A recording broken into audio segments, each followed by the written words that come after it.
जय जिनेन्द्र। आज हम मोक्ष सप्तमी की कथा सुनेंगे। इसे हम मुकुट सप्तमी और शीर्ष सप्तमी भी कहते हैं।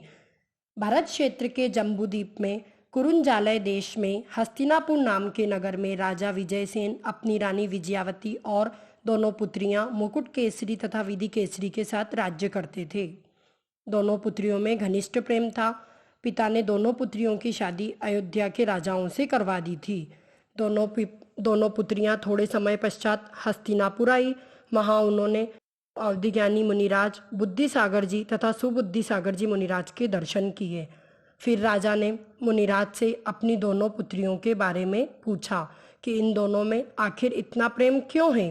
तो मुनिराज ने कहा, राजन, पूर्व भाव में ये पहली बेटी दंदत्त नामक राजा की बेटी थी जिनका नाम था जिनमती, तथा दूसरी बेटी माली की बेटी थी जिनका नाम था वंशती।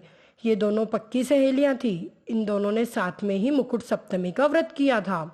एक दिन वह उद्यान में खेल रही थी तो उन्हें सांप ने काट लिया और उनका मरण हो गया।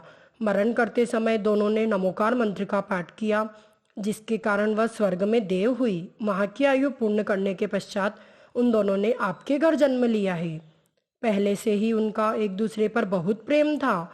यह कथा उन दोनों लड़कियों ने भी सुनी और उन दोनों ने फिर से यह व्रत ले लिया और यथाविधि व्रत पूर्ण कर समाधि पूर्वक मरण कर 16वें स्वर्ग में देव हो गई और अब वह स्वर्ग की आयु पूर्ण कर मनुष्य भव से सीधे मोक्ष जाएगी। यह व्रत कैसे करते हैं, आइए जानते हैं। श्रावण सुदी सप्तमी को यह व्रत करते हैं। भगवान आदिनाथ, भगवान पार्श्वनाथ, भगवान मुनि सूरतनाथ की पूजा करते हैं। इस सप्तमी को भगवान पार्श्वनाथ का मोक्ष भी हुआ था, इसलिए हम इसे शीर्ष या मोक्ष सप्तमी भी कहते हैं। सप्तमी को प्रोषदोपवास करना चाहिए। यह व्रत कम से कम 7 वर्ष तक करना चाहिए। सप्तमी को प्रातःकाल जिन मंदिर जाकर पूजन स्वाध्याय पाठ करना चाहिए। दोपहर को माला जाप तथा शाम को सामायिक करनी चाहिए। रात को 9 बार नमोकार मंत्र और पार्श्वनाथ भगवान का जाप करके सोना चाहिए। 7 वर्ष तक लगातार यह व्रत करने के बाद इसका उद्यापन मंदिर जी में 7 उपकरण, 7 शास्त्र, 7 बर्तन, 7 चंदोवा यथाशक्ति दान करना चाहिए।